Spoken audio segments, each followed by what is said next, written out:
messieurs, madame les doyens, chers professeurs, étudiants et amis. Nous sommes rassemblés aujourd'hui pour inaugurer le Centre d'éthique et de bioéthique à l'USEC. Ce centre est une nécessité pour notre université, vu l'intérêt que porte l'USEC pour la personne humaine et pour la société et la quête de sens, qui est une de ses valeurs fondatrices, et vu sa fidélité aux exhortations de l'Église catholique pour développer la recherche dans les domaines de l'éthique et de la bioéthique, et pour donner lieu au débat fructueux entre toutes les composantes de la communauté universitaire et de la société. Ce centre est ouvert aussi bien à la communauté universitaire qu'aux professionnels intéressés par les questions éthiques et bioéthiques. Il se veut un lieu de réflexion, de recherche et de débat. Il se centre sur les domaines sanitaires, médicaux, économiques, technologiques, sociaux, culturels, politiques, dans les contextes libanais, arabes et méditerranéens, ce qu'on appelle l'éthique contextuelle. Il se propose une dimension pluridisciplinaire. Il accompagne les étudiants et les professionnels dans leur réflexion critique sur l'action humaine. À cet effet, le centre élabore un questionnement éthique adapté à leur expérience, à leurs propres ressources, pour faire face aux dilemmes éthiques au moment de la confrontation des valeurs à la réalité et pour donner un sens à leurs pratiques professionnelles. Il aide à redéfinir la finalité et les fondements de toute décision.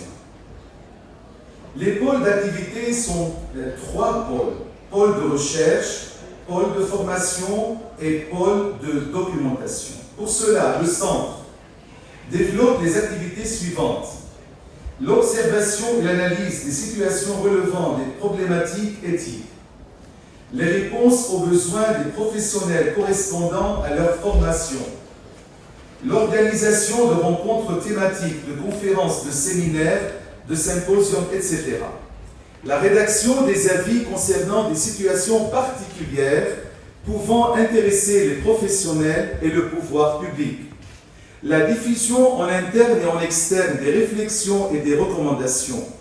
La mise en place d'un certificat, d'un DU et d'un master en éthique et en bioéthique dans une étape avancée en partenariat avec les facultés concernées. La participation à la constitution d'un centre de compétences, de documentation, de diffusion de documents spécifiques au service de l'Église et de la société. La composition du centre. Le centre rattaché au Centre supérieur de la recherche est composé de membres permanents, d'un conseil scientifique et d'un comité d'éthique, ce qui est quand même très intéressant. Les membres permanents sont les représentants des facultés de théologie, de médecine et des sciences médicales, de philosophie et des sciences humaines, de droit. Et là, j'en profite pour remercier du fond du cœur le vice-recteur à la recherche, Père Haïi, qui m'a beaucoup soutenu durant toute cette période de préparation et qui sera, j'en suis sûr, un bon soutien scientifique et amical. Et puis, je remercie le doyen de la faculté de théologie, d'où est née cette idée d'ailleurs du centre, Père Ahmad, Madame le doyen de philosophie et des sciences humaines, Dr Nami, qui a pris au sérieux ce projet et m'a accompagné dans la rédaction des statuts avec perspicacité. Et le doyen de médecine, Dr Lahoud, qui nous a enrichis de son expérience et de son ouverture. Le doyen du droit, Père Hachem, pour ses encouragements. Chers membres du comité de direction, je suis honoré de votre participation aux travaux de ce centre. Mes respects pour Dr Rayé, qui va enrichir notre soirée tout à l'heure, Dr Fayyad, qui va le présenter, Dr Peraïd, Père Mjabel, Dr Zorbi, Père Wacha et Mademoiselle Rossan. Le conseil scientifique, qui éclaire et informe par sa compétence multidisciplinaire et par son expertise les orientations du centre, est composé de spécialistes répondant aux objectifs du centre. Et puis il y a le comité d'éthique universitaire, ce qui est nouveau d'ailleurs ici, est composé de spécialistes consultés pour les projets des facultés et les équipes de recherche.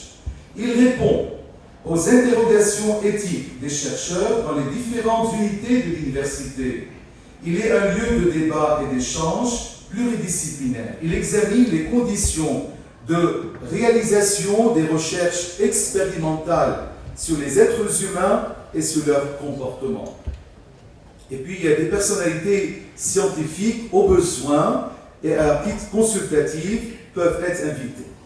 Notre centre est appelé à collaborer avec les différents centres d'éthique et structures de recherche nationaux, méditerranéens et internationaux. Chers amis, ce centre trouvera sûrement un écho positif chez les professionnels de la santé et de l'éthique et chez le public. Il représente un intérêt majeur pour notre société libanaise, pour nos églises, pour notre monde arabe, car il facilite le débat et la confrontation intellectuelle entre les différents acteurs de notre société et permet une meilleure compréhension de la complexité des situations posées par le progrès et un meilleur cheminement dans la recherche des solutions adéquates. Nous ne pouvons plus continuer à ignorer notre milieu libanais et arabe et nous contenter des études toutes faites qui ignorent nos cultures, nos traditions et nos préoccupations. Un grand chantier qui s'ouvre devant nous au travail, mes chers amis. Merci.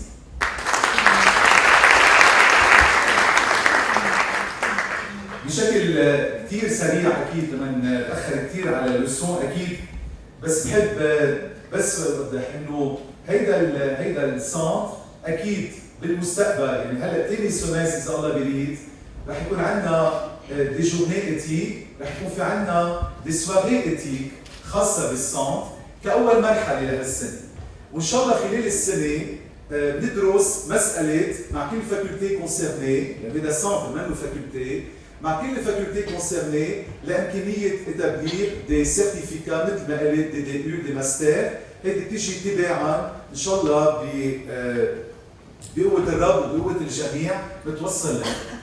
وهلا بترك دكتور فياض اللي يعود بالمركز تقدم ودكتور غريب للمحاضره الافتتاحيه لمركزنا. اهلا وسهلا فيكم جميعا.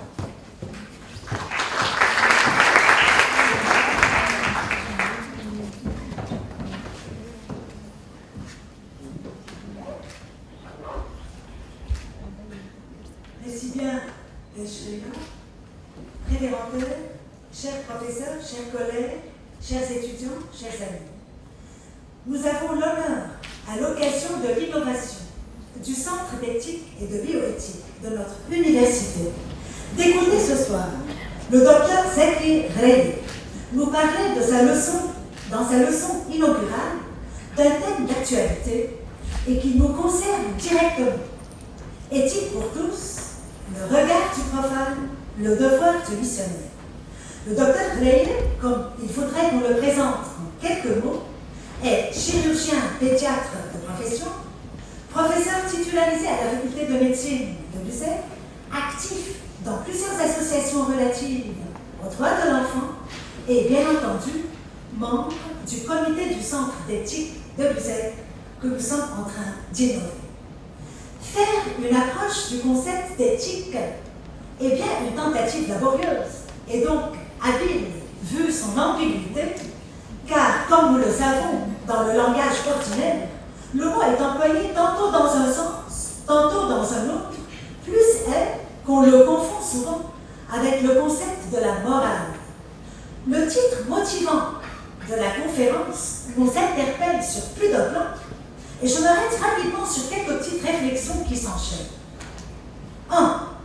Si l'éthique, dans son approche la plus courante, est ce fait qui prend pour objet immédiat les jugements d'appréciation sur nos propres actes et sur les actes d'autrui, qualifiés bons ou mauvais, si, plus explicitement encore, l'éthique est rattachée à une certaine sagesse pratique, sophia en philosophie, traduite par une certaine manière d'être, de se bien conduire dans la vie vis-à-vis de soi-même et d'autrui, quels sont alors les critères de ces jugements d'appréciation? sur nos conduites? Quels sont leurs points de repère? Où les trouver? 2. La réponse la plus immédiate et a priori correcte serait dans le domaine de la morale, qui est l'ensemble des prescriptions de règles admises à une époque et dans une société bien déterminée. Il s'agit d'une exhortation à suivre ces prescriptions et d'un effort pour s'y conformer.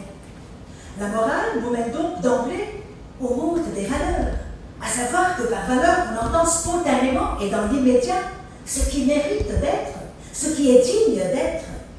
Qu'est-ce qui mérite d'être et qu'est-ce qui ne mérite pas d'être? Question que nous nous posons sur tous les plans au quotidien, nous, êtres humains, qui, en principe, méritons d'être. 3. Ce monde de valeurs. Quelle est donc sa valeur ultime? Quel est concrètement, entre guillemets, le marqueur ultime de nos valeurs, qu'elles soient dans l'ici et le maintenant ou intemporelles? Quel est le tribunal impartial et conséquent de mon action jugée éthiquement? Et enfin, 4. Certes, il convient de rappeler que l'éthique n'est pas au premier chef d'une méthodologie, méthode, odos, chemin à suivre, qui permettrait à nos sûrs de découvrir, par exemple, la bonne solution face à un dilemme qui nous laisse perplexes. Elle est avant tout affaire de justification argumentée. Si je fais ceci, ou plutôt que cela, dans telle situation, au nom de quoi pourrais-je dire que ma décision est la bonne? Dans le domaine médical, par exemple, est-ce en fonction des obligations éthiques du médecin, sa conscience morale, soumise librement à des règles morales, et dans ce cas, ce qui rend son action bonne, est-ce sa conformité à une telle règle, ou alors le médecin évalue sa décision en fonction des conséquences prévisibles de son action? Autant agir alors de telle sorte que le résultat prévisible produise le maximum de bien et le minimum de mal, étant entendu que le bien et le mal sont à évaluer de façon impartiale et impersonnelle. Mais ne risque-t-on pas de tomber forcément, dans ce cas aussi, dans l'ordre du personnel, du partial et de la subjectivité? Tout compte fait, placer la notion de justification argumentée au centre de l'éthique, n'est-ce pas mettre en évidence le rôle incontournable de la raison dans la démarche de l'éthique, qui s'essaye à tendre, on ne peut mieux, à l'impartialité et à l'objectivité? Certes, jamais l'éthique ne saurait se résumer à la juxtaposition d'énoncés de type « moi je pense que ». Et, aussi nécessaires que soient les convictions personnelles, elles n'obligent pas autrui. C'est pourquoi la capacité de rendre raison de ses choix, d'argumenter de manière honnête et rigoureuse, est le moteur essentiel de la démarche éthique. En ce sens, elle est aussi exigeante en matière de rigueur intellectuelle que les disciplines scientifiques, biomédicales. Oui, l'éthique, on l'apprend, et on apprend à l'apprendre. Ce soir, nous écoutons le docteur Rey, qui nous apprend, avec toute sa passion, à l'apprendre et à la vivre. À l'apprendre pour la vivre. Dr. Rey, philanthrope, ami de l'homme, le missionnaire profane. À vous la parole. Merci.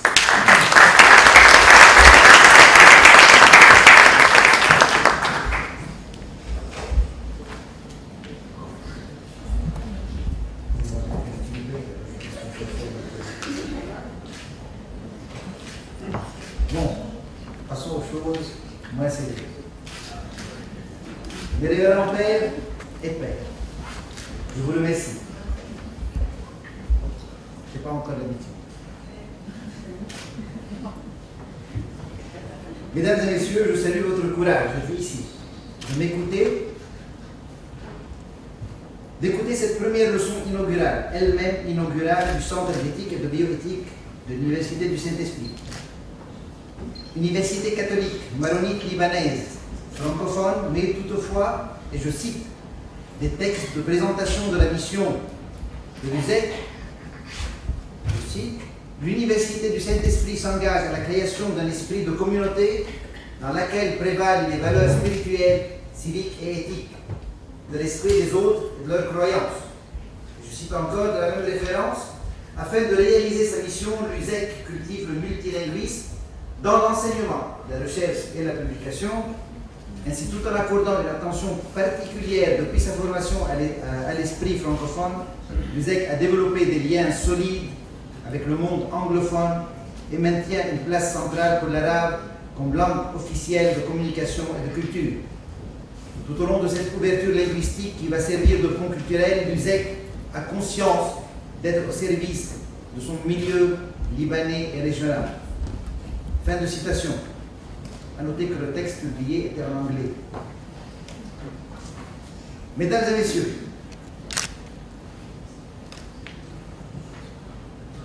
j'avoue que je ne m'attendais pas à me retrouver devant vous, en ce moment, en ce lieu, pour présenter ma première leçon inaugurale.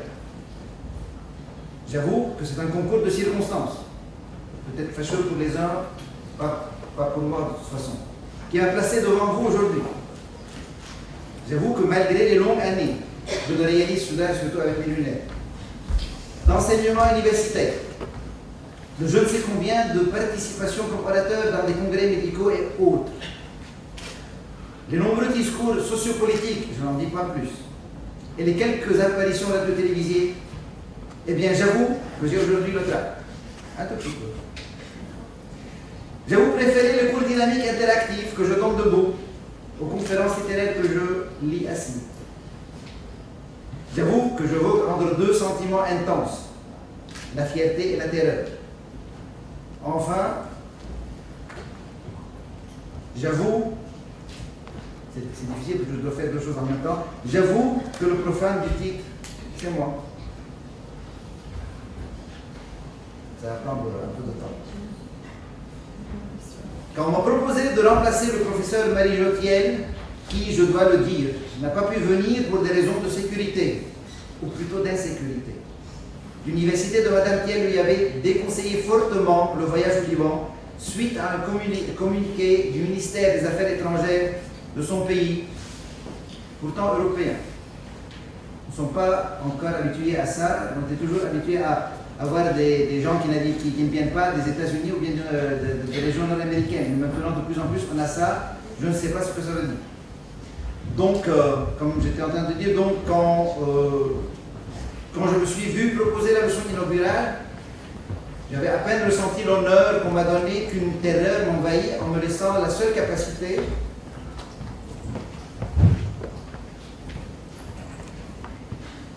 de pousser un cri, puis avoir 24 heures, puis avoir 24 heures de réflexion. Je ne savais pas ce que je devais répondre. J'ai senti la responsabilité comme un fardeau. Même si ma présentation était à moitié terminée, voire même à 3 quarts. Comme tous les Libanais que je suis, je me suis dirigé vers des hauts lieux pour demander l'aide. Alors un peu plus haut quand même.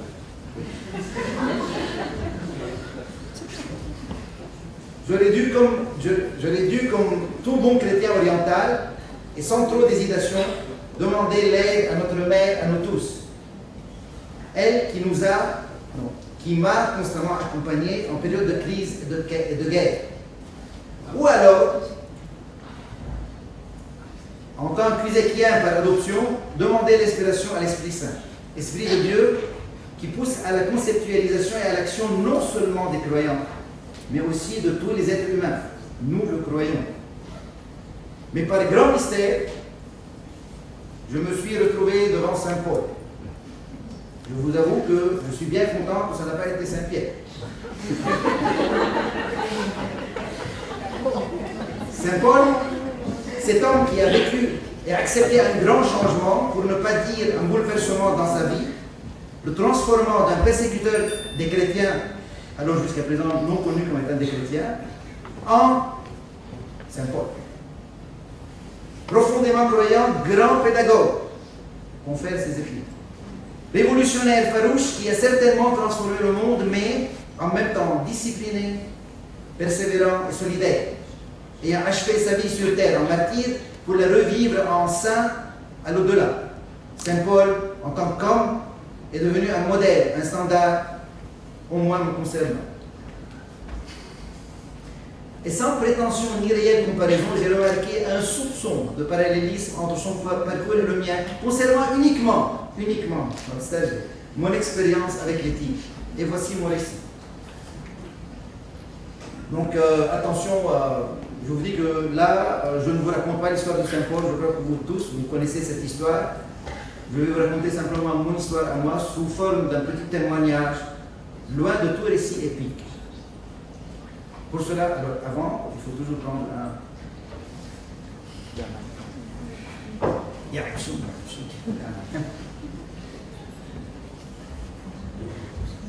Bon.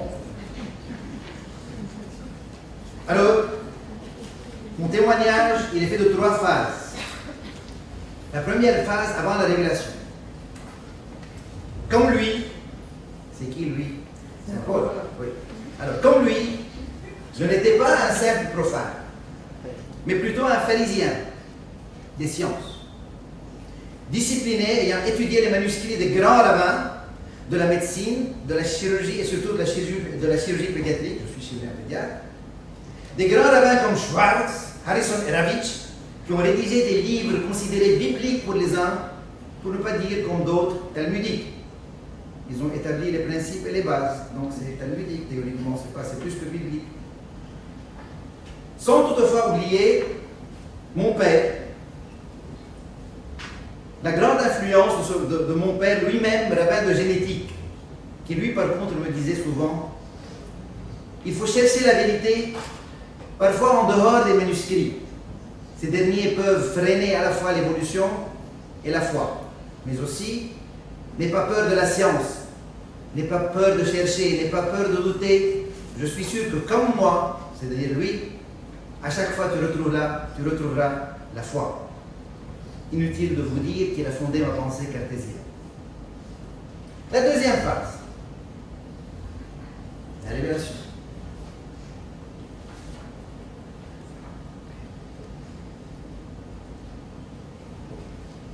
C'est Ashbel, la ville la plus ancienne de l'histoire de l'humanité, toujours habitée et sans interruption.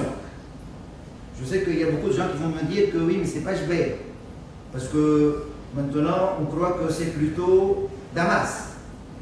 Mais c'est pas grave, parce qu'on sait que Damas, Saint Paul, lui, il a eu sa révélation. Moi, je vais avoir ma révélation tout simplement à Ashbel. Donc c'est là que j'ai eu ma révélation. C'est à travers un malade, un nouveau-né, que m'avait confié la fille de Ménaché, la prénommée Juliane. Elle est ici présente. Il venait de naître avec ce que nous appelons en jargonais une acide. C'est quoi une acide? C'est-à-dire qu'il a son ventre est plein d'eau, il est plein de liquide. Pas au niveau des intestins, mais en dehors des intestins. Les investigations étaient en faveur d'une acide urinaire. Ça veut dire que ce liquide qui est dans le ventre, qui est un peu partout dans le ventre, c'est de l'urine, pipi.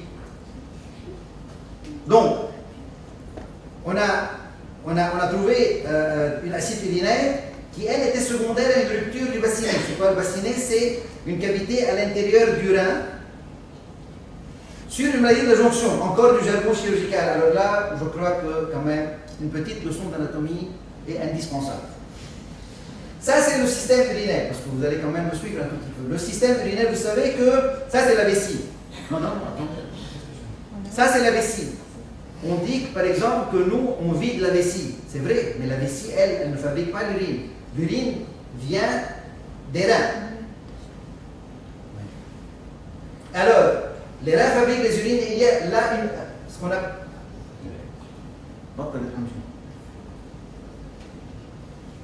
Non, il y a là les uretères. C'est un canal qui va faire passer l'urine de la fabrication de la fabrique, qui sont les reins, jusqu'au niveau de la vessie, magasin d'urine.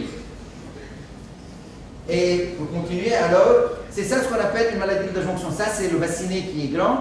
Ça, c'est l'urtère. On a une maladie de la jonction parce qu'ici, c'est bouché un tout petit peu. Et c'est pour ça qu'on a une hyperpression ici. Et vous comprenez maintenant que quand on a une hyperpression, ça peut, comme un ballon, se rompre.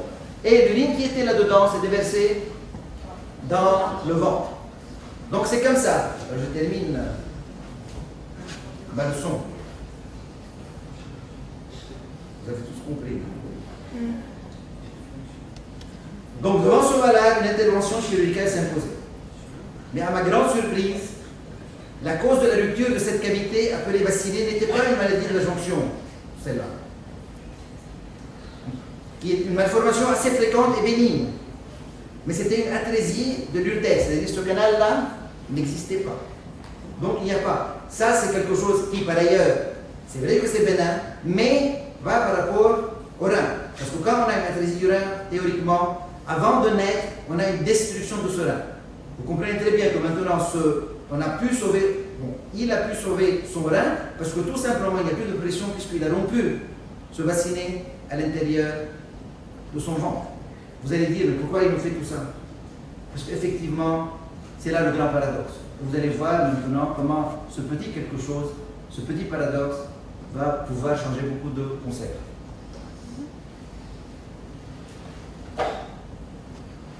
J'étais dans l'impasse. Vu l'impossibilité d'effectuer une réparation définitive, et je l'avoue que ni l'âge du malade, ni le mien, au moment des faits, ne me permettaient ni d'improviser, ni de jongler avec les organes. Peut-être maintenant, ça aurait été différent, parce que je vieillis. Je décidai alors, sans sagesse, de pratiquer une néphrostomie. Encore plus jargon, alors. C'est quoi la néphrostomie? C'est tout simplement, pour dériver, pour que ça ne passe plus, on va mettre un tube dans le rein qui va prendre l'urine et le mettre, et alors il va drainer l'urine au niveau d'un sac par siphonnage. C'est un système de physique très simple, de vase communicant. Ce qui est en haut va descendre en bas. Donc, je place un tube dans le rein qui va drainer les urines vers l'extérieur dans un sac par siphonnage. Et j'expliquais aux parents, parce que vous comprenez, les parents qui vont chez eux avec ça, vous me posez beaucoup de questions. Alors j'expliquais aux parents que tant que le sac était plus bas que l'enfant, il n'y avait aucun risque de retour des urines du sac, qui sont devenues non stériles, vers le rein et causer une pyélonéphrite, c'est-à-dire une infection du rein. Jeune et peu expérimenté, je demandais alors l'avis de mes maîtres spécialistes, ainsi que d'autres. Lesquels spécialistes allaient me proposer des techniques abracadabrantes? Bien sûr, chacun une technique différente des autres. Toujours suivi par la phrase magique, essayez, vous n'avez pas le choix. À chaque fois, je défendais en réponse une conduite simpliste. Et si on l'enlevait ce rein, qui normalement aurait été détruit, et sans pouvoir continuer, une réponse sèche m'interrompait pénètre, nous sommes là pour sauver des reins, pas pour les enlever. Ainsi répondaient les spécialistes. Entre-temps, l'enfant n'allait pas bien. D'infection en infection, il se détériorait sans pouvoir le réhospitaliser, pour la simple raison, et je l'ignorais au moment même, eh bien, non. C'est qu'il était nomade. Et bien que nomade, il se déplaçait rarement, et s'il le faisait, c'est surtout pas pour voir un médecin. Vous comprenez le grand dilemme? Quand on a eu ce malade, il était nomade, il était Menbadou Wadi Khalid. Il n'était pas encore libanais, parce que la région est devenue libanaise vers les années 95. Et puisqu'il n'était pas libanais, il n'avait ni assurance, ni couverture sociale, ni rien du tout. Alors on ne pouvait pas le prendre et l'hospitaliser. Donc c'était le grand dilemme. Qu'est-ce qu'on peut faire avec un malade où on n'a pas de sécurité sociale, on n'a rien du tout? Qu'est-ce qu'il faut faire avec ce malade? Eh bien, ça c'était vraiment le grand problème. Donc, le suivi se faisait par l'intermédiaire d'une tierce personne, une assistante sociale, pour arriver au pédiatre. Laquelle pédiatre néanmoins amie me transmettait de temps à autre les soucis de cet enfant devenus rapidement les siens et par la suite les miens. Donc, traitement à domicile, leçons de physique et d'hydrodynamique. Il faut mettre le sac plus bas que le malade. Réinfection. Jusqu'à mon dernier message, à travers le pédiatre, était « Mais bon sang, mettez le sac par terre ». Aucune amélioration. Toujours le même scénario. Un enfant qui s'infectait, à chaque fois une récupération plus difficile, jusqu'à ce qu'une dernière infection, vous comprenez très bien, l'emporta. Furieux de mon incapacité, j'ai blâmé mes maîtres spécialistes, aveuglés par la science, incapables de sortir de leur dogme, se croyant décideurs de médecine et de grands moralistes. Nous sommes là pour sauver les reins, pas pour les enlever, disait-il. J'aurais dû l'enlever ce rein de malheur, de sauver ce petit au lieu de sauver un de ses organes. À quoi sert de sauver un organe et de perdre un malade? Mais moi aussi j'étais aveugle. Aveuglé par mes connaissances scientifiques, de pointe, comme on disait, mais non adapté. Mais en plus, j'avais scotomisé les conditions socio-économiques de mon malade. Figurez-vous que le fait de placer le sac d'urine par terre n'avait pas arrêté les infections. Vous savez pourquoi? Parce que le malade, lui, dormait par terre. Et je n'avais pas réalisé. La science était insuffisante pour sauver ce malade. Je me suis senti responsable même sans qu'il y ait faute. Une certitude, si je voulais être bon médecin, il y avait autre chose à explorer que les sciences. Autre chose. Cette autre chose, je l'ai su après, était autre que la morale qu'on m'a appris toute ma vie. Autre que la déontologie qu'on m'a appris en 6e année. J'avais retrouvé ma vision. J'étais aveugle, je retrouve ma vision. Ça vous rappelle quelqu'un? Après beaucoup de réflexions, je réalisais que les autres, comme moi-même, n'étions pas aveugles. Mais plutôt nous avions des lunettes teintées.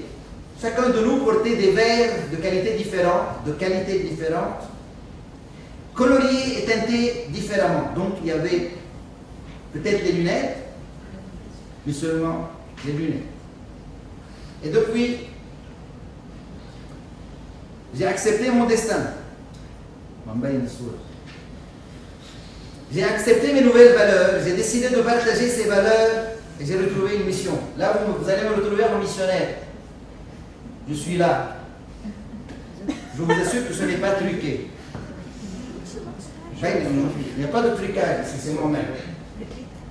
Et oui, le missionnaire du titre, c'est encore moi, comme vous l'avez déjà dit. Ma mission serait effectivement l'éthique pour tous. Et ainsi, permettez-moi de sortir du littéraire conférencier pour reprendre mon rôle d'apprenti pédagogue. Ainsi, l'éthique pour tous va devenir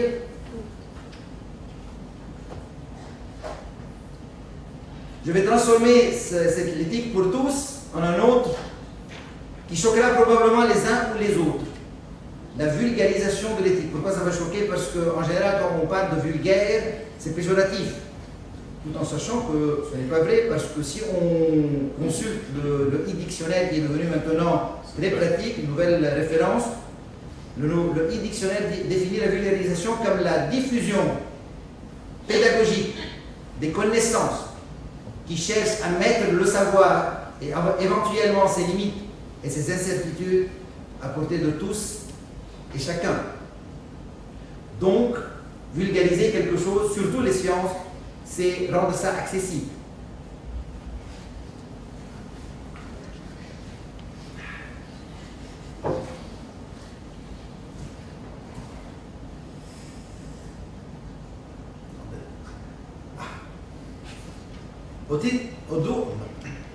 L'eau va bouleverser un peu plus. Au tout début, j'aimerais répondre à cette question tant de fois posée. Qui est concerné par l'éthique? Figurez-vous que quand j'étais en train de parler de la leçon, devant les médecins, alors le médecin me disait, oui, l'éthique, ça c'est pour les médecins. Les médecins sont les plus concernés, ce n'est pas vrai. Et si les médecins croient que c'est eux qui sont concernés par la médecine, moi je crois que ce n'est pas la faute, c'est peut-être un tout petit peu la faute aux médecins, mais je crois que c'est la faute aux autres parce qu'ils ne s'expriment pas de plus devant ces médecins-là pour dire que tout le monde est éthique. Parce que qui est concerné par l'éthique? Et la réponse est un postulat. C'est tout le monde, tout un chacun. Et par conséquent, il faudrait pouvoir l'expliquer, cette éthique, à tout un chacun. Et pour le faire, il faut simplifier, il faut diffuser, donc vulgariser. Oui, mais comment reste la question? Eh bien, en premier, il faut éliminer la confusion. Je sais qu'il y a plusieurs outils pour ça, il y a plusieurs principes, mais au début, il faut éliminer toute confusion. Au moins, on va essayer de le faire. Cette confusion est qui émane de l'existence dans la langue française d'une multitude de termes qui vont nuancer le concept de ces valeurs. Alors que les anglo-saxons, eux, n'utilisent qu'un seul terme, ethics. Pour eux, tout ça, toute cette série-là qui est là, ne sont que ethics chez les Américains. Ces termes sont, entre autres, alors vous les voyez, morale, éthique, éthique générale, éthique clinique, éthique appliquée, bioéthique, déontologie, et indiscutablement, il y aura d'autres que je ne pourrais définir. Pas encore, peut-être. Comment alors définir ces termes? Tout simplement en les vulgarisant, en petites phrases contenant des mots-clés. Vous allez voir sur cette ligne. Donc, les définitions, les petites phrases, c'est en rouge, et puis en rouge foncé, ce sont les termes clés. Voyons voir. Morale, norme du bien et du mal. C'est bien. Norme du bien et du mal. Oui, mais bien et mal, c'est pas ça ce qui est le plus important. Ce sont les normes. Pourquoi? Parce que vous savez très bien, que les normes, c'est quelque chose qui est préétabli, qui est validé, qui est étudié par des instances supérieures. Donc, les normes vont venir nous hanter et nous, on va tout simplement appliquer ces normes. Ça, c'est peut-être la morale. Pour l'éthique, je vais la faire dans une minute, le RSI de la carte. L'éthique générale. Comment faire pour bien faire? C'est compréhensible. Comment faire pour bien faire? Ça, c'est l'éthique. Mais par contre, la chose la plus importante reste le terme faire. Pourquoi? Parce que là, je demande une action. Nous demandons une action. Ce n'est pas suffisant de parler de l'éthique. Éthique clinique, c'est la résolution des problèmes. Résolution des problèmes, c'est très bien. Mais là, on demande quelque chose de plus important encore, une décision. Pour résoudre un problème, il faut décider de faire. Puis il y a l'éthique appliquée.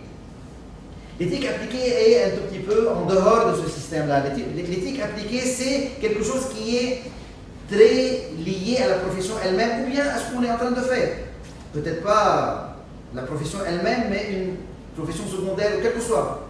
C'est quand on fait notre acte, quel que soit notre acte, qu'est-ce qu'on est en train de faire, il faut réfléchir à ce qu'on est en train de bien faire en faisant ça. Donc c'est très important que c'est lié à la profession. Donc l'éthique appliquée est appliquée dans un endroit bien précis. La bioéthique, là, nous, on est très contents, c'est en relation, c'est l'éthique qui est en relation avec les êtres vivants. Avant, c'était les humains. Et puis après, c'est devenu les animaux, les végétaux, puis la nature et l'écosystème. Ça fait partie maintenant de la bioéthique. C'est vrai qu'on a une partie qui s'appelle l'éthique de l'environnement, mais l'éthique de l'environnement n'est autre qu'une partie de la bioéthique. Pour terminer avec la déontologie, les codes et lois concernant un groupe. C'est très important. C'est un groupe. Le code de déontologie ne peut pas être universel. Chacun a sa déontologie. Nous, les médecins, on a notre code de déontologie. Il y a les avocats qui ont leur, et ainsi de suite. Ça peut s'appliquer à une université. Donc, une université peut avoir des codes et des lois à elle. Donc, déontologie, c'est surtout une variation, une adaptation au milieu. Mais toutefois avec des valeurs qui sont semblables. Une autre façon de vulgariser, c'est en expliquant. bien. Il ne suffit pas d'expliquer, il faut bien expliquer. Qu'est-ce que ça veut dire, bien expliquer? On peut toujours expliquer. On peut toujours expliquer par des organigrammes, des formes géométriques, des couleurs, des flèches, dans toutes les directions. Personnellement, je ne crois pas que les organigrammes sont faits pour la vulgarisation. C'est très bien pour une conduite à tenir, c'est très bien pour une stratégie, c'est très bien pour faire autre chose, mais pas pour la vulgarisation. Personnellement, je préfère la mathématisation, et là, en parenthèse, je sais que les étudiants, et en général, la population n'aime pas les mathématiques, mais par contre, ils adorent expliquer les choses par la mathématique. C'est pour cela que la mathématisation est une très belle façon d'expliquer bien. Donc, je préfère la mathématisation d'une part et la littérature par les citations d'autre part. Là encore, on a des exemples. Et quel est le modèle qui est le plus important pour moi pour parler de cette vulgarisation par mathématisation?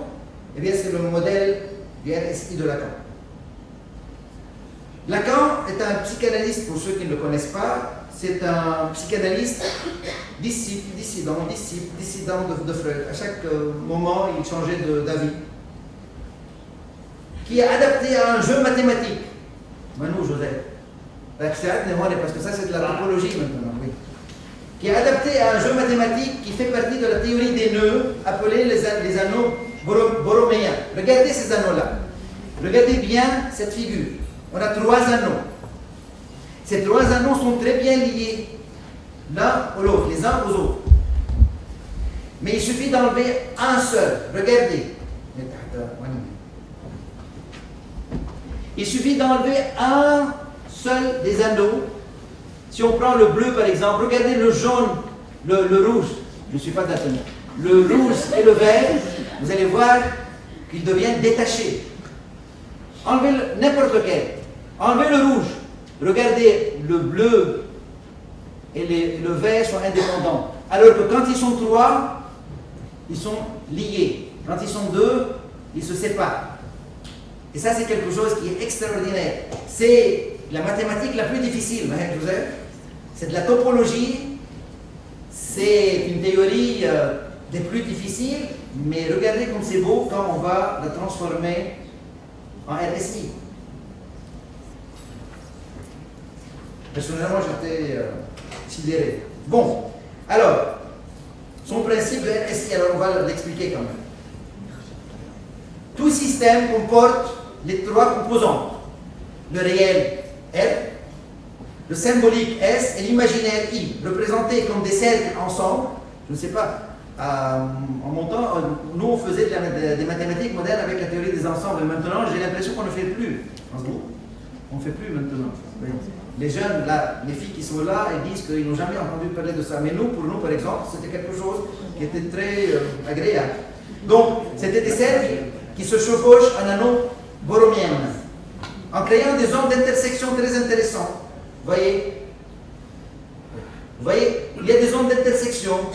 Si on a dit que le bleu c'est le réel, le rouge c'est le symbolique, le vert l'imaginaire, bon, mais il y a quand même des zones d'intersection. Celle qui nous intéresse le plus, parce que les autres sont très intéressantes, mais celle qui va nous intéresser ici, c'est quand même la 3e zone, c'est-à-dire cette intersection des 3 ensembles. Et on va voir qu'il y a une relation qui est très importante avec le cercle, ensemble, I. On va voir.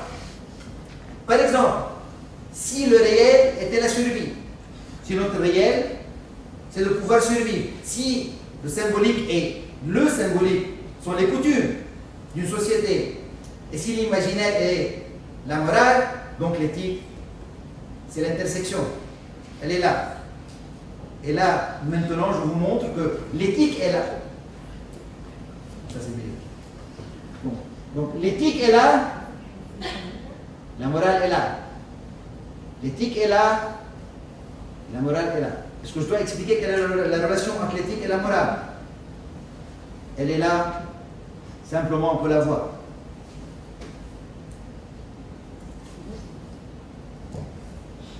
Donc, cette zone d'intersection, elle représente l'éthique pour notre leçon. Alors là, maintenant, inutile de vous dire que le monde des humains est là. Vous savez tous que nous ne sommes pas tous éthiques, on ne peut pas tout le temps vivre dans l'éthique. C'est une zone qui crée des banlieues. Ce sont des banlieues qui sont habitables, mais comme les banlieues, et vous savez très bien qu'il y a ce qu'on appelle le syndrome des banlieues, et vous allez voir qu'il y a beaucoup de délinquants à l'intérieur de ces banlieues-là. Nous, on vit à ce niveau-là. Donc, si vous voulez faire un petit exercice de style, si on remplace par exemple la morale par un concept imaginaire plus large, cette zone d'intersection représenterait alors la loi. Fin d'exercice. C'est simplement pour vous donner envie de travailler un peu plus avec ce RSI. Vous allez voir, ce RSI, vous pouvez l'appliquer là où vous voulez et ça marche.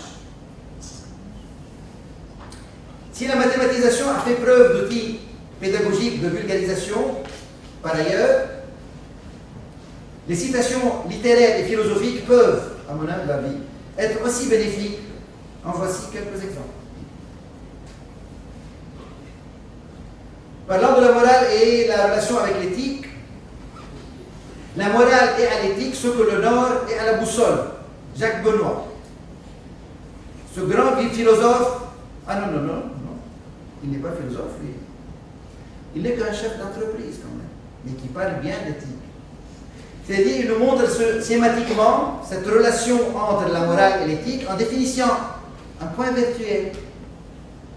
Le Nord est l'outil de mesure, la boussole.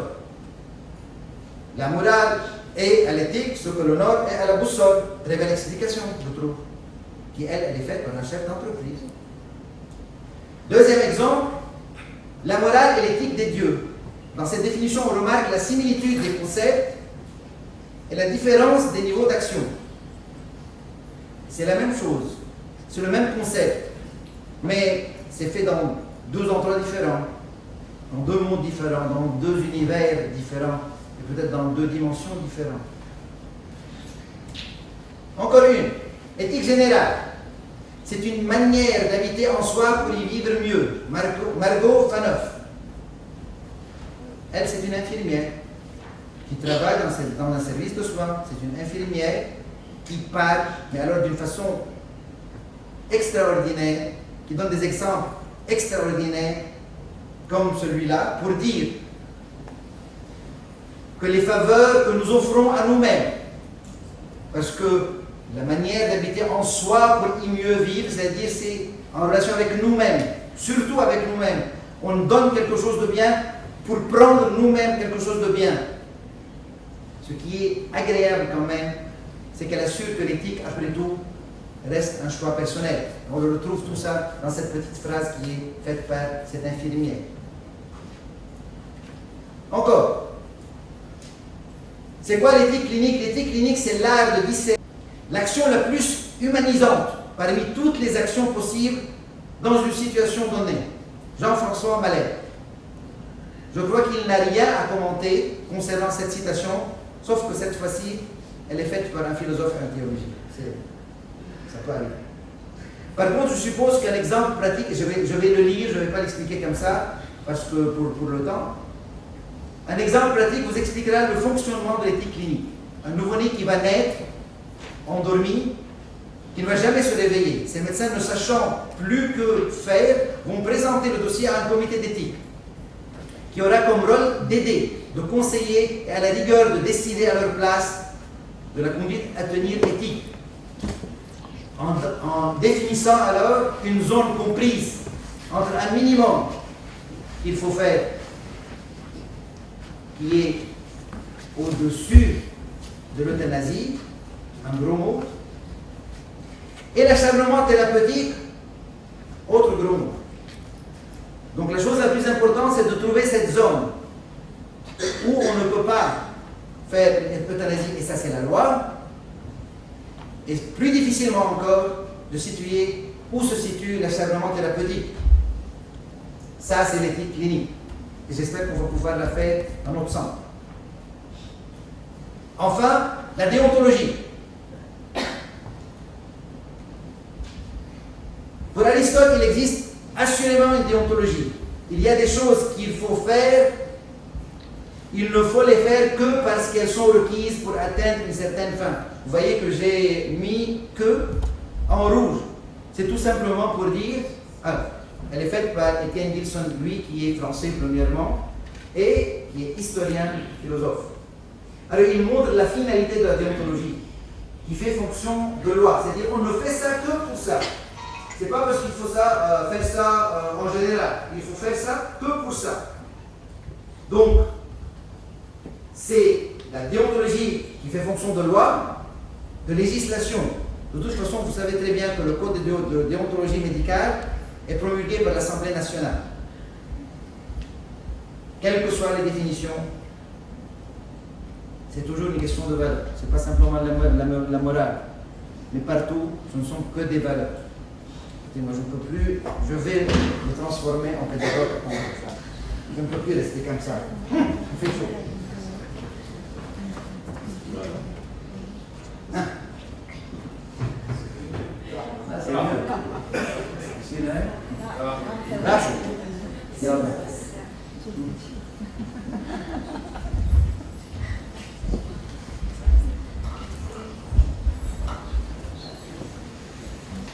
Excusez-moi.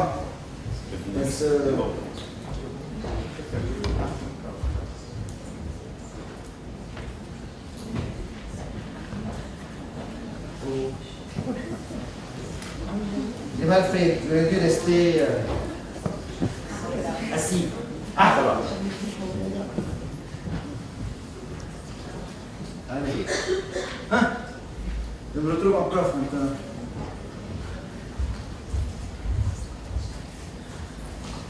Alors, encore une fois, qu'est-ce qu'on peut avoir comme outil pour donner que l'éthique arrive pour tous? Il faut s'adresser à tout un chacun. Et quand on s'adresse à tout un chacun, c'est-à-dire que toute personne a ses thèmes, a son monde, a son modèle. Ce qu'on va essayer de faire, c'est quand même de vulgariser en modélisant. Par exemple, si je dois parler avec des médecins pour expliquer quelle est la différence entre morale, éthique, etc., qu'est-ce que je vais leur dire? La morale, tu ne tueras point, mais l'éthique, tu laisses quand même mourir. Parce que si on va dire que tu ne tueras point, il ne faut pas oublier qu'il faut laisser quand même mourir. L'éthique clinique va nous dire qui et quand, et la déontologie va nous dire quels sont les critères. Oui. Et la déontologie va nous dire quels sont les critères de mort cérébrale. Je m'adresse à des pédagogues. Pour les pédagogues, la morale, c'est le savoir-être. L'éthique, c'est un savoir-faire.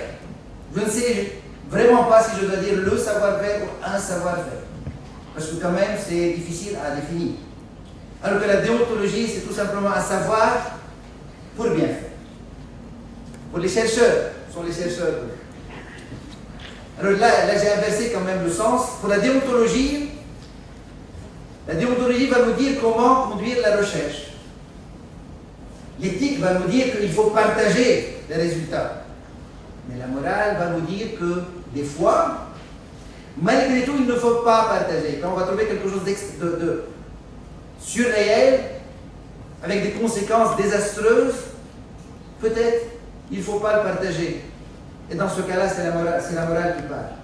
Pour un juriste, si la morale est la loi, l'éthique serait la jurisprudence.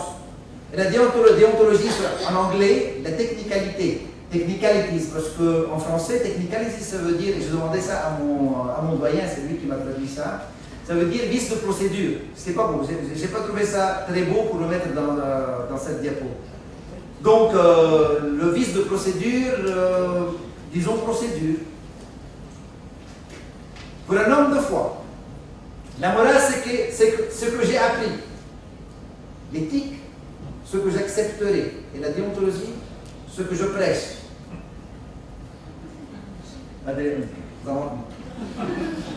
Pour un humaniste, la morale, c'est pour l'humanité à tout moment.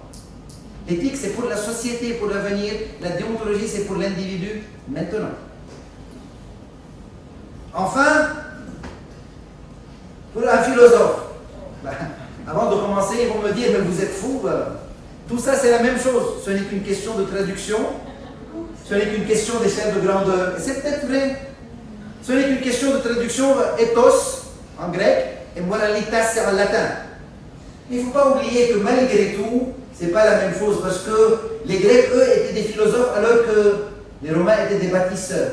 Et si on peut voir la différence entre les deux, peut-être qu'on comprendra quelle est la différence entre ethos et moralitas. Bien sûr, les deux aimaient énormément la guerre. Hein. Ce n'est qu'une échelle de grandeur. Se rappeler de la citation, la morale et l'éthique des dieux, la similitude des concepts et la différence des niveaux d'action. Vous avez toujours raison. Encore une autre façon pour vulgariser, c'est de chercher l'éthique dans la vie courante. Encore philosophique. Chercher. Quand on dit chercher, c'est-à-dire, on se pose la question, est-ce que l'éthique existerait-elle naturellement et spontanément? Et tout ce qu'on fait, nous, on cherche, on le trouve. Tout simplement. Ça, c'est une question qui se pose. Pour cela, on va prendre un exemple. Vous savez très bien, en médecine et en santé, la médecine morale aurait dit que toute personne doit pouvoir avoir accès aux soins. Qui est contre ce principe? Personne. Mais la réalité des choses nous dit que les capacités économiques sont très variables d'une personne à l'autre. Ça, c'est une réalité.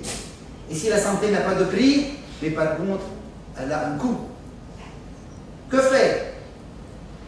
Une médecine logique et socialement correcte aurait parlé de deux composantes, la science et l'économie. La science, c'est-à-dire la médecine, ce qu'on a comme technologie, qui vont nous dire, oui, on va pouvoir maintenant faire des examens, on va pouvoir faire des IRM, on va faire des PET scans, des PET IRM, mais encore des choses de plus en plus abracadabrantes qui arrivent bientôt. Hein. C'est pas demain, c'est aujourd'hui même.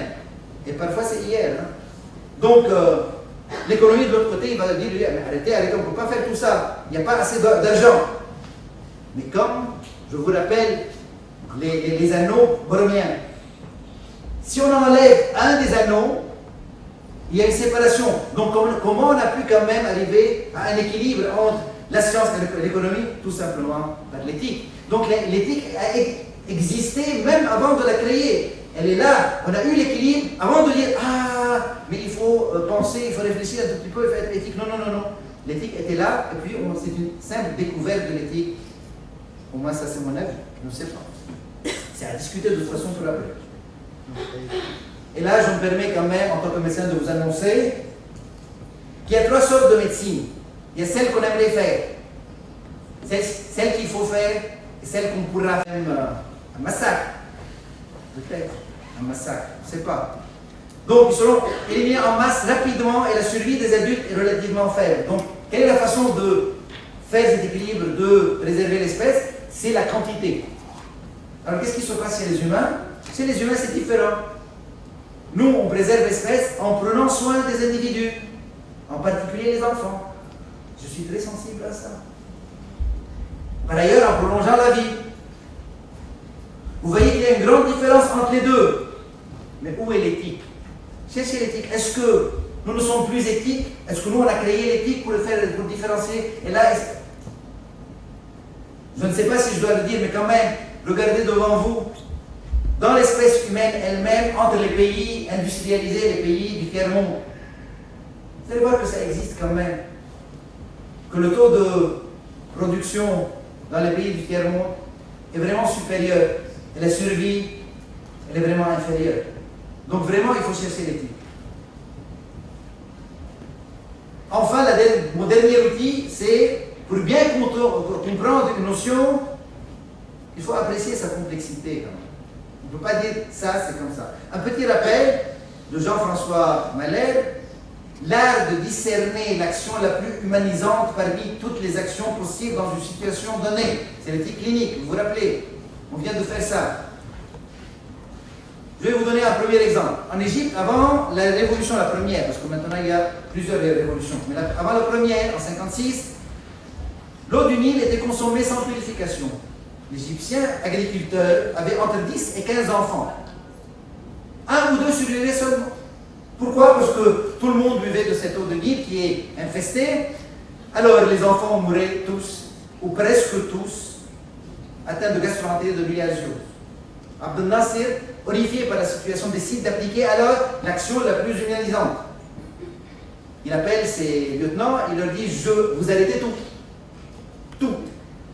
La chose la plus importante, c'est quand même d'arriver à arrêter ce fléau. Je veux que de l'eau potable arrive chez tout le monde. » Et il a vraiment pu faire ça, et il s'est occupé du problème de l'eau potable.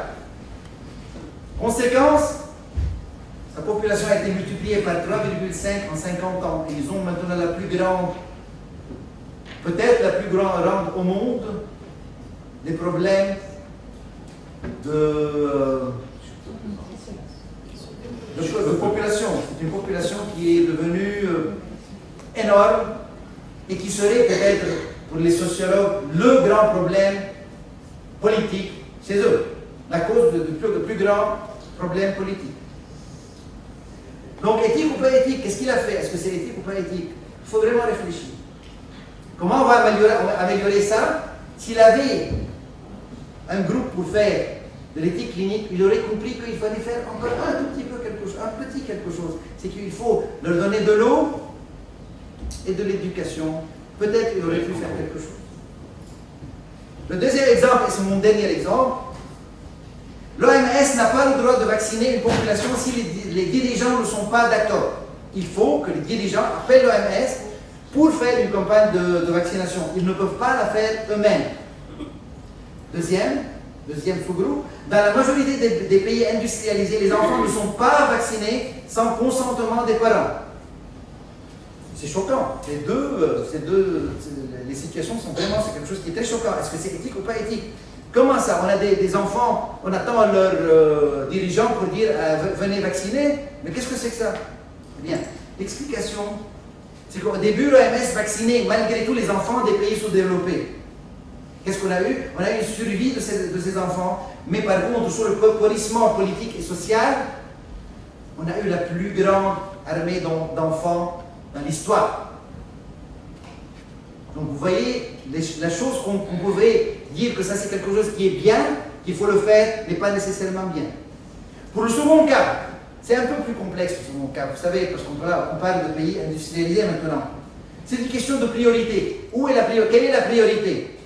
Est-ce que c'est le droit du choix ou l'obligation du bien-être? C'est un choix. Est-ce que le choix arrive avant le bien-être? Le bien-être, vous comprenez très bien, ce sont les vaccins. On vaccine les enfants, c'est pour ne pas tomber malade. Mais, est-ce que le choix, un droit au choix, est plus important du bien-être? Ça, c'est une vraie question. Je ne vais pas répondre comme d'habitude. Il faut conclure. La conclusion va être très rapide. Loin de la morale inaccessible, loin de la rigidité légale de la déontologie, l'éthique reste cet espace où l'on peut poser beaucoup de questions et espérer encore avoir plus de réponses. Et celle-là aussi n'a pas été citée par un philosophe. Merci.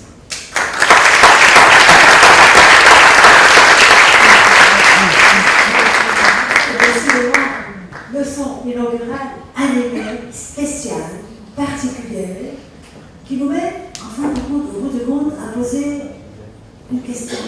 C'est quoi l'éthique? Alors j'ai bien fait. J'ai réussi mon devoir. Voilà, merci bien. Et place aux questions, évidemment, vous avez pas mal de questions à poser. Et voilà, on attend. Questions.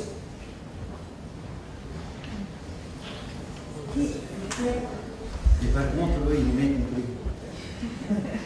Il n'y a que nous deux qui n'ont rien compris, c'est ça. Bien. Est-ce qu'il y a un micro? Il n'a pas besoin, il a une très belle voix. Très bien. Hein? Bon. Je suis Naïm Saïd, médecin enseignant à la faculté de médecine. Merci Zaki pour cette... Je n'étais pas loin de Wadi Khal aujourd'hui, je ne regrette pas, malgré la fatigue, de venir t'écouter ce soir. Je te remercie. Je t'ai interpellé par ta dernière question, à laquelle tu n'as pas répondu. Le bien-être ou le droit de choisir? La dernière question à laquelle j'ai pas répondu, c'est bien ça? Oui. Ah oui. Moi, le bien-être ou le droit du choix? Oui. Nous, médecins, on veut le bien du patient, tel qu'il est décrit par la science, ou son bien. Si tu veux son bien, tu dois être résilié à accepter le droit du choix. Donc à nous de bien expliquer aux patients, et c'est un exercice de grand style, si on sait expliquer, on le laisse prendre le choix, et ainsi on fait son bien.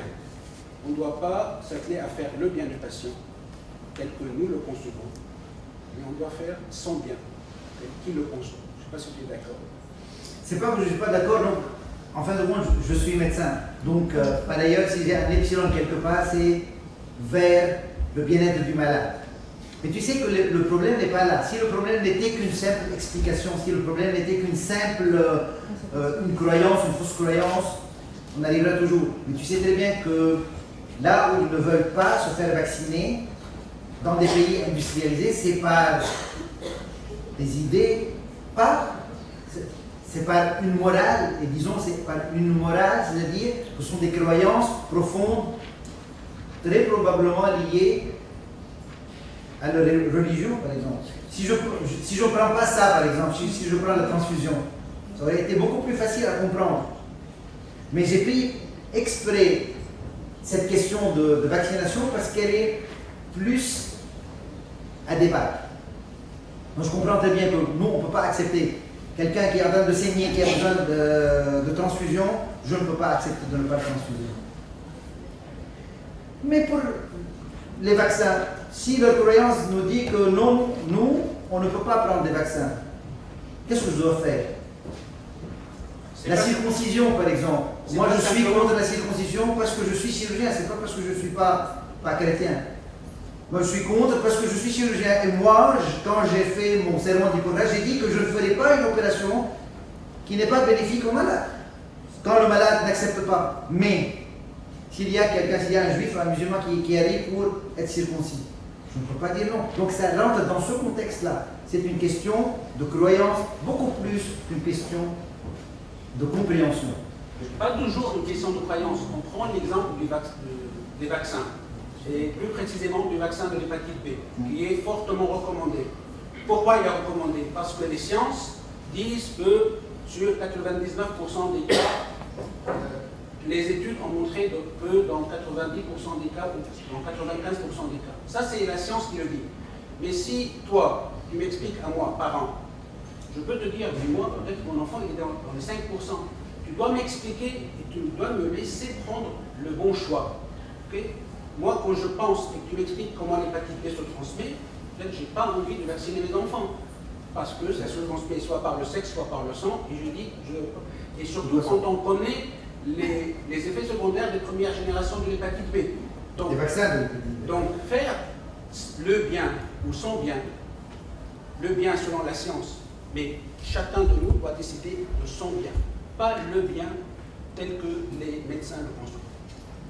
Encore une fois, je suis tout à fait d'accord de son médecin. J'aurais aimé que quelqu'un d'autre réponde à cette question. Mais c'est la question pour tout le monde. Oui, c'est un débat. Parce que nous, après tout, je le dis que nous sommes des médecins, on penche d'un côté plus que de l'autre. J'aimerais bien que quelqu'un qui pencherait de l'autre côté, qui réponde à ça.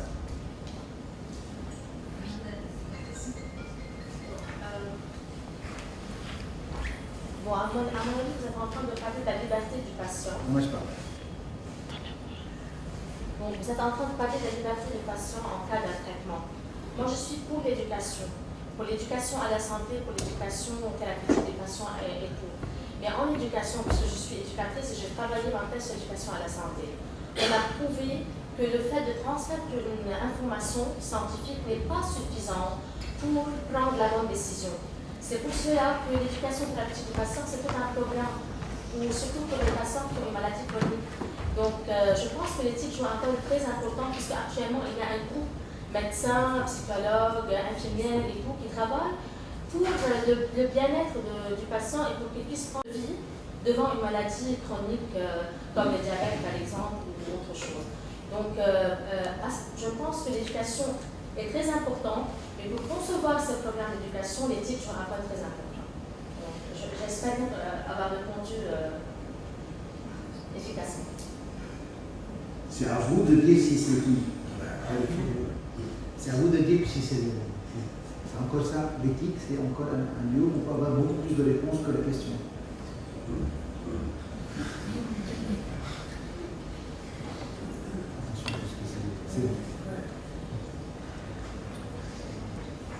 J'ai une petite question médicale. Monsieur Abdar Bera, je suis président de l'association libanaise des sourds-lycées. Parce que je sais qu'il existe des sacs d'urostomie qui empêchent le retour de l'urine. Je ne sais pas, ça existait en 1995. Ça n'existe même pas maintenant au Liban, c'est pas grave. Dans 95% des hôpitaux, ça n'existe même pas au Liban. Et de toute façon, je peux vous le dire maintenant. Que je reçois d'aide de l'Amérique des sacs qui empêchent le retour de l'urine. Mais je vais quand même vous dire quel est l'état des lieux. Vous savez, 92% de nos malades qui sont à l'hôpital ont comme tiers payant des tiers étatiques. Les tiers étatiques ne veulent pas entendre parler de ça. Ils disent que ça c'est un coût pour rien. Donc, encore plus en 93, encore plus pour un garçon qui avait des khalid et qui n'était pas encore libanais.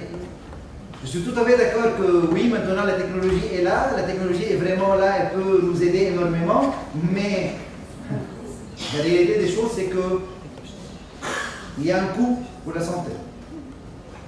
Et là, c'est un autre problème éthique et qu'on aurait aimé, par exemple, discuter une deuxième fois, n'est-ce pas? Le coût de... Est-ce que la santé a un prix ou pas? Elle a un coût.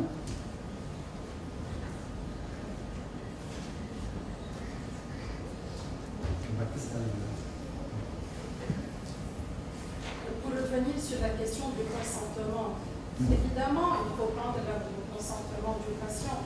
Je suis d'accord sur ça. Mais quand il s'agit de santé publique, une politique de santé publique, là, je comprends l'obligation à la vaccination. Donc, ce n'est plus un choix individuel, c'est pour sauvegarder la santé d'une population, des enfants. Et là, je suis d'accord avec la dame qui a dit le temps que les parents soient éduqués et conscients de l'importance de la vaccination. Entre-temps, plusieurs générations d'enfants risquent d'atteindre certaines maladies. Sauf que dans les pays industrialisés, là où on demande le consentement, c'est un truc qui s'est fait après. C'est-à-dire, au début, c'était obligatoire. Je suis surprise d'apprendre ça, que dans les pays industrialisés refusent. Oui, oui. Alors, il y a des gens, en Europe, par exemple, là où c'est une vision qui est socialiste, qui est sociale, de tout cela, il y a toujours ça, il y a toujours. Mais il y a beaucoup d'autres pays, et là, c'est le choix qui est de plus en plus qui est dans ce truc-là. Ils veulent maintenant un consentement des parents. Donc, ce n'est pas pour eux un retour en arrière. Non, non, c'est une évolution de la morale pour eux, bien de l'éthique, parce que maintenant, c'est le choix qui prime. Vous savez, aux États-Unis, j'ai toujours, moi, quand j'étais tout petit, jusqu'à présent, jusqu'à quand même un certain moment, il y avait quelqu'un qui tuait là, les films, etc. On était sûr que lui, il a tué cette personne-là, alors, mais pour une technique, pour une petite technicalité, vous ne pouvez pas le prendre. Pourquoi? Parce que did you give him his rights? Did you tell him his rights? Est-ce que vous avez, you have the right to remain silent, etc.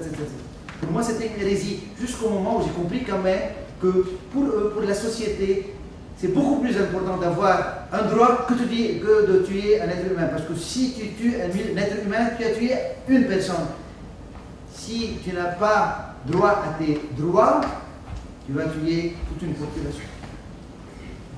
Ça, c'est l'évolution. Ah, un Américain qui va nous parler maintenant. Je vais dire, est-ce que je peux parler en anglais? Oui. C'est un Américain. Vous pouvez me présenter, docteur.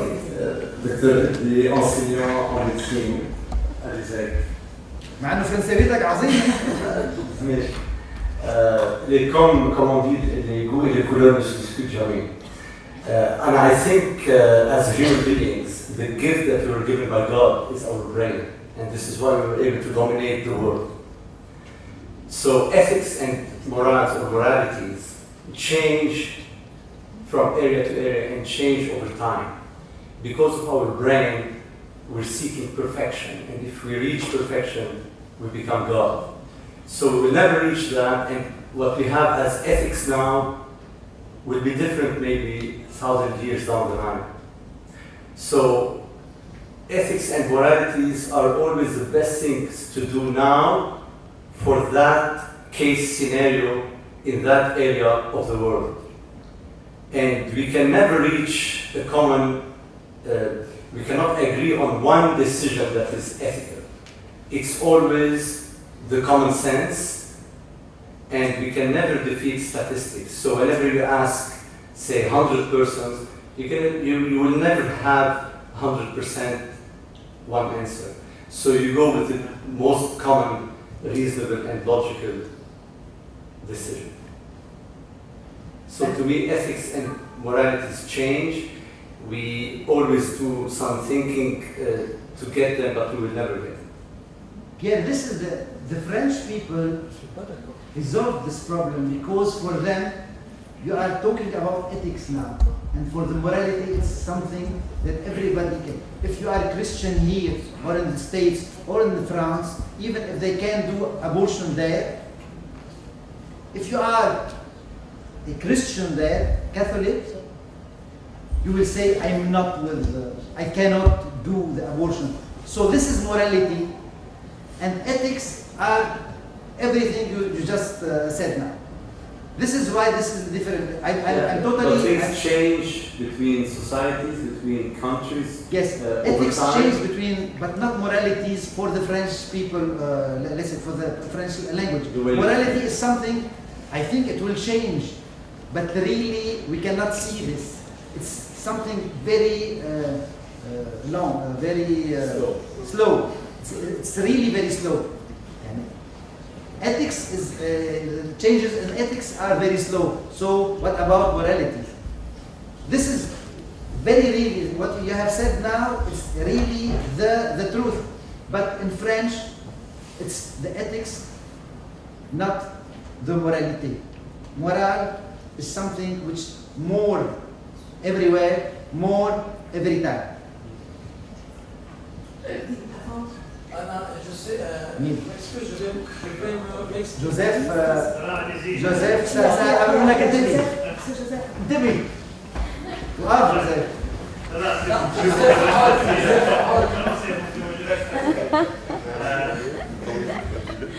La discussion elle est vraiment enrichissante, mais à un certain niveau, j'aimerais bien revenir vers deux points qui ont été évoqués, mais la topologie. Vraiment flirter dedans, non pas la topologie. Je ne suis pas un mathématicien, pas avec religieux. Donc, je vais laisser tomber. La chose, c'est que, en fin de compte, on a parlé de l'éducation. Et je crois que l'éducation, c'est quelque chose de vraiment essentiel pour l'éthique. Attendez. Je vais vous dire quand même une chose. Dr Joseph Assad est spécialiste en vulgarisation scientifique. C'est vrai. Je suis un peu mal convaincu. Non, mais la chose, c'est que on a parlé de l'éducation et de l'importance de l'éducation. Là, vous avez mis un triangle. Moi, je le vois comme un polygone avec plus de sommets. Un polygone, c'est de la géométrie. Donc, la chose d'éducation est vraiment importante, car, comme le docteur vient de parler un peu, si quelque chose qui est éthique pour quelqu'un n'est pas éthique pour quelqu'un d'autre, là, I completely do approve what you just said. Et je crois que ce n'est pas vraiment la région ou bien ce n'est pas le temps qui a changé, mais c'est le niveau de savoir peut-être qui a changé. Quand on a pu un peu explorer plus le corps humain, on s'est permis de faire des choses qui n'étaient pas éthiques avant qu'on explore le corps humain. Ça, c'est d'un côté. De l'autre côté, la non éthique, s'il vous plaît, du monde, c'est la vie. Mais le côté financier et le côté économique doivent être pris en considération quand on discute de l'éthique. C'est ce qu'on a fait. Et là, c'est vraiment quelque chose de vraiment essentiel, comment intégrer cet aspect non éthique dans l'éthique, surtout médicale. Je ne suis pas médecin, mais je crois que ça, il faut. On a eu plusieurs discussions et vous m'avez beaucoup enrichi à ce niveau-là, mais je crois qu'il faut prendre ça en considération au niveau médical et au niveau non médical aussi quand même. Dans d'autres secteurs, si on continue à pousser le côté financier de loin et dire que ce n'est pas éthique,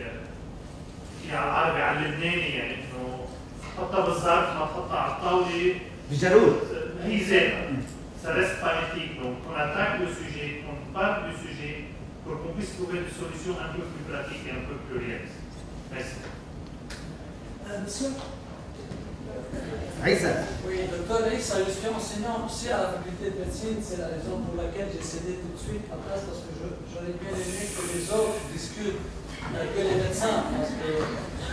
Parce que aujourd'hui, ça ne suffit que le docteur Zaki a amplement discuté ce sujet, mais j'étais un peu, je ne sais pas si tout le monde comprend, j'étais un peu irrité quand le docteur Eddy a dit que les éthiques ou bien la morale changent de temps en temps avec, je pense, ce qu'il voulait dire, ou bien ce que je comprends moi par le changement, c'est peut-être l'évolution de l'éthique, parce que l'éthique et la morale, depuis Hippocrate jusqu'à maintenant, c'est notre grand maître Hippocrate, c'est-à-dire c'est le grand maître d'éthique, c'était Hippocrate. Et jusqu'à maintenant, pratiquement l'axe principal ou les principes de l'éthique n'ont pas changé, n'ont pas trop changé. Maintenant, sur la question matérielle, peut-être au lieu de dire de mettre l'argent dans une enveloppe ou bien de cacher tout ce qui est matérialiste et matériel, peut-être qu'il faut mettre l'argent sur la table et discuter du point de vue loi. Comment ne pas avoir peur du coût ou bien du prix d'un service, d'un certain ou autre service. Je veux dire, la médecine éthique ou la médecine morale ne peut pas durer éternellement si elle n'est pas soutenue par un soutien financier, qu'il soit sous la table ou bien sur la table. Alors qu'il soit sur la table mieux que sous la table. C'est-à-dire qu'il ne faut pas avoir peur de parler du coût de tout ce qui est éthique ou bien du prix de ça. Et une dernière remarque, si vous me permettez, je veux dire, parce que moi aussi j'ai l'habitude de travailler un peu en périphérie, à Wadi Khalid ou bien un peu plus proche à Akkar. Oui, j'ai trouvé, non, au contraire, là-bas j'ai trouvé que leur éthique ou bien leur morale ne diffère pas de la nôtre, sauf que leurs conditions sociales et leurs conditions surtout religieuses. Et là, si j'ose dire, est-ce que c'est éthique de pratiquer une intervention chirurgicale chez un malade sans consentement? Bien sûr que non. Alors, attends, laisse-moi terminer. Je veux que... Est-ce qu'on a le droit ou non? Non, c'est légal, mais c'est pas éthique. Je veux dire la circoncision. C'est légal parce que les parents qui sont les tuteurs de l'enfant me permettent de faire ça ou bien m'obligent à faire ça, mais l'enfant lui-même, le malade, on n'a pas eu son avis. Alors c'est éthique ou bien c'est légal? C'est légal mais c'est pas éthique. La même chose pour les vaccinations. Il y a des sectes religieuses en Europe, je ne sais pas si même chez nous, les témoins de Jéhovah, ils sont contre les vaccinations, contre la transfusion. Est-ce que c'est éthique ou bien est-ce que c'est légal? Est-ce que c'est bien sûr que ce n'est pas éthique et c'est pas moral. Si l'enfant on le la risque infectieux ou le risque qu'il soit contaminé et malade, etc. Mais pour des coutumes, etc., on ne peut pas le vacciner. Est-ce que c'est éthique? C'est ça la question et je pense qu'on n'a pas répondu à cette question. Est-ce que c'est éthique? Et excusez-moi si j'étais un peu long. Je voudrais quand même préciser une chose. Il n'y a pas de tabou. J'ai parlé de la science, j'ai parlé de l'argent, j'ai parlé de l'éthique comme des anneaux. Encore une fois, c'est quoi les anneaux borènes? C'est-à-dire que les droits, quand les droits sont ensemble, ils sont liés. Il suffit d'enlever n'importe lequel de ces deux. Regardez bien ce schéma. Enlevez le bleu, vous allez voir que le rouge et le vert ne sont pas liés. Enlevez le rouge, vous allez voir que le vert et le bleu ne sont pas liés, etc. Donc, il n'y a aucun tabou de parler économie. L'économie, c'est quelque chose qui est un fondement principal. Mais l'éthique est là pour un tout petit peu régler cet équilibre, pour faire un tout petit peu cet équilibre et pour lier les deux autres. C'est ça ce qu'on voulait dire. Donc, on n'a pas de tabou de parler de tout ça. Alors, le consentement, encore une fois, pourquoi j'ai arrêté je me permets parce que c'est mon collègue, on fait le même travail médical. Je me suis permis de l'arrêter parce que maintenant le consentement est obligatoire. C'est une loi qui est promulguée par le Parlement libanais. Nous sommes obligés d'avoir un consentement des parents, quelles que soient les décisions. C'est-à-dire, s'ils ne veulent pas, je n'ai pas le droit d'obliger les parents ou bien l'enfant pour faire une opération. Ça, c'est le grand problème. Je vous présente la fille de Ménaché.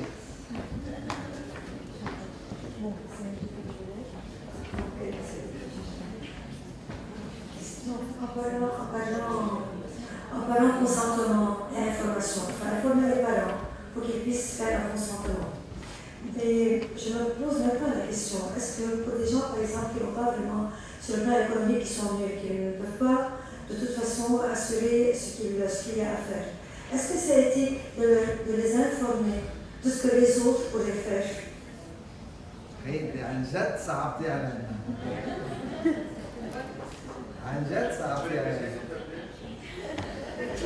vous dire une chose, c'est pour ça qu'il y a des lois. Quand on a des paradoxes, tu as compris ce que oui, bien sûr, bien sûr.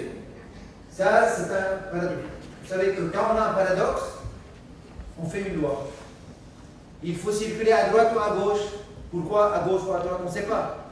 On fait une loi, la circulation, elle est comme ça. Ce que vous avez demandé, c'est est-ce qu'on a le droit de raconter à des gens qui ne peuvent pas se permettre de les avoir. C'est un paradoxe. La loi a réglé le problème. Nous sommes obligés de faire et d'avoir un consentement. Nous sommes obligés de raconter tout à n'importe qui et d'avoir un consentement. Je sais que tu as raison, mais c'est la loi qui va régler le problème. Comme beaucoup de choses.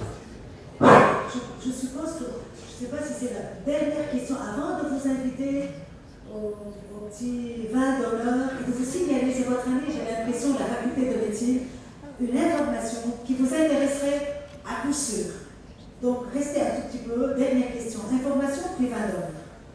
Zahia Sabiba, cadre de l'OPDA. Je veux remercier Dr. Zahir pour cette conférence magnifique, comme d'habitude. Est-ce qu'on doit remercier aussi Daesh parce qu'elle a empêché l'orateur français de venir à la place faire un effort. Je dois commenter un petit peu la question de la vaccination. C'est une question très difficile. On a abordé cette question. On sait que le vaccin de varicelle, par exemple, il a été créé en 1975 au Japon. Et il a été mis dans le calendrier vaccinal aux États-Unis en 1995. Et ça, c'est une question, parfois on vaccine pas pour le bénéfice d'un patient, mais pour éradiquer une maladie, comme par exemple la diphtérie. On voit plus de diphtérie grâce au polio. Voilà. C'est la plus simple. Et si on voit les effets secondaires d'un vaccin, parfois les individus ils vont choisir de ne pas se vacciner pour la simple chose que les statistiques disent que l'effet secondaire de ce vaccin sur un individu est plus important que la maladie elle-même qui est pratiquement éradiquée. Donc c'est ça la question qui est un peu difficile sur la vaccination qu'on a abordée. Merci. Bien. Une toute petite question, allez-y.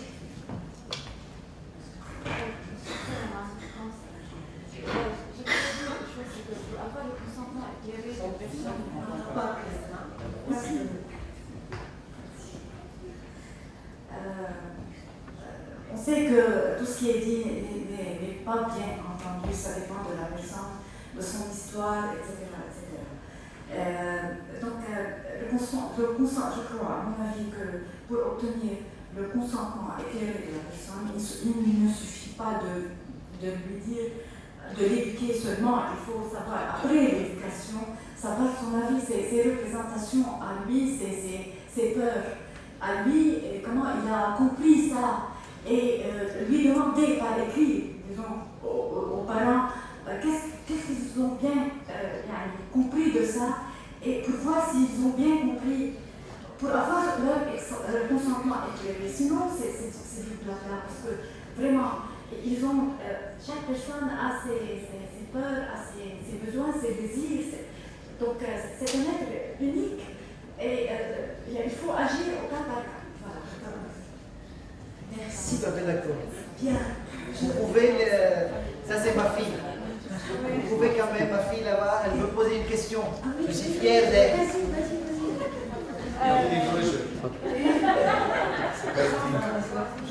Je suis fier d'elle, je ne peux pas me parler.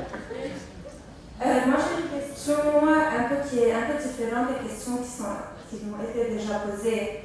Que puisque l'éthique est en train d'être enseignée dans les universités, donc on peut dire que l'éthique a des normes, a un minimum de choses en commun, beaucoup plus que, par exemple, on parle de morale, chacun a sa morale.